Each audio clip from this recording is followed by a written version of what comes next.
সংখ্যা দিয়ে, ঠিক আছে, 42 দিয়ে। হ্যাঁ, এখন আমরা এই ভাগগুলো কিভাবে করব খেয়াল করো। এখানে ভাজ্য করতে বলো, এই ভাগের বাম পাশে যেটা থাকে এটা কি বলে? ভাজক। আর ভাগের ডান পাশে যেটা থাকে সেটা কি বলে? ভাজক। ভাজক। এবং সমান সমান ফলাফল যেটা আমরা পাই সেটা হচ্ছে ভাগফল। ঠিক আছে, এখন আমরা ভাজকটাকে বাম পাশে রেখে এরকম করে দাগ দেব। ঠিক আছে, এইটার মধ্যে লিখবো আমরা এই ভাজ্য কত আছে বলো? 3822। এখন আমরা সবসময় কি করি, এখানে ভাজকে যেটা থাকে সেইটার নামটা করি ভাগ করার ক্ষেত্রে, তাই না? নামটা করি। এখন এখানে কি 42 এর নামটা আমরা পারি? হ্যাঁ, 42 এর নামটা কি আমরা জানি? জানি না। তাহলে আমরা এই ভাগগুলো করার ক্ষেত্রে টেকনিক করব। দেখো এইখানে প্রথম সংখ্যাটা কত আছে বলো? 4। কত আছে? 4। প্রথম সংখ্যাটা হচ্ছে 4। 4 দিয়ে এইখানে একটা সংখ্যা দিব 3। 4 থেকে 3 কে ভাগ করা যায়? যায়?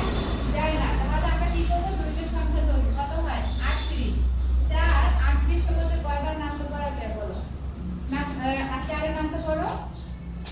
4 কে 4, 4 দুয়ে 8, 3 চারে 12, তারপরে 4 চারে 16, তারপর 4 পাশে 20, 4 ছয়ে 24, 4 সাথে 28, তারপর 4 নয়ে 4 আটে 32, 4 নয়ে 36 আর 4 দশে 40। এখন দেখো 4 নয়ে 36 এটা হচ্ছে 38 এর মধ্যে আছে সংখ্যাটা, তাই না?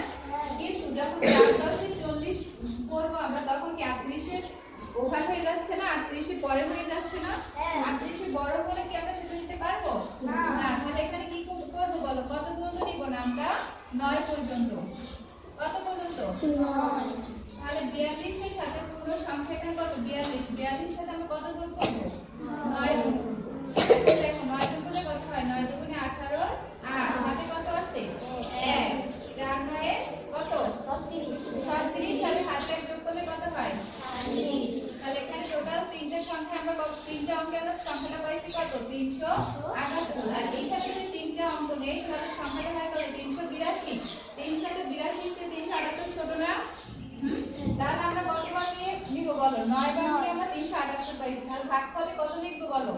এই যে তিনটা সংখ্যার ডানের সংখ্যাটার উপরে লিখব 9। ঠিক আছে, 9 নিয়ে আমরা কত পেলাম? 378। এখন বিয়োগ করো, কত হয়? 4 28 কত হইলে 12 হবে বলো? 4। 1 ধরছি সেটা এখানে যোগ করলে কত হয়? 8। 8 থেকে 8 বিয়োগ করলে 0, 3 থেকে 3 বিয়োগ করলে 0। পিছনে 0 দিতে হয়? পিছনে 0 দিলে তার কোনো অর্থ থাকে না। তাহলে আমরা কি করব? সামনে একটা সংখ্যা বাকি আছে না, ওইটা নামাবো। কত হয়েছে এখন? 42। 42 দিয়ে যদি 42 কে ভাগ করি, 42 দিয়ে 42 কে ভাগ করলে কত হবে ভাগফল বলো? 1। তাহলে সেই 1 আমরা এখানে বসাবো। 42 1 কে 42 বিয়োগ করলে হয় কত? 0। তাহলে আমরা ভাগফল কি পেলাম বলো? 91, তাই না? ভাগফল কত?